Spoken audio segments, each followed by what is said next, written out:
Hello everyone and welcome back to another video from Apps Academy.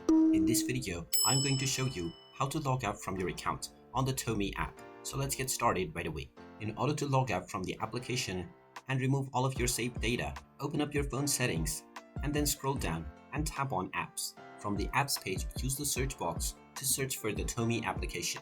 Once you find the Tome application, tap on it and you will be taken into the app info page.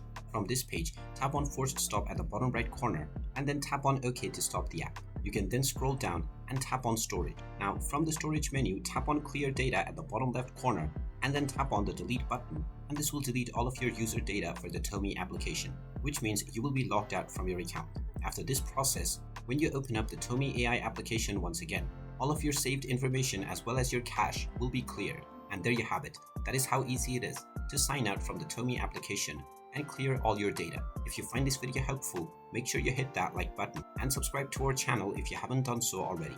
Also ring that notification bell to never miss another update from us. Thank you for watching and I will see you again in the next video.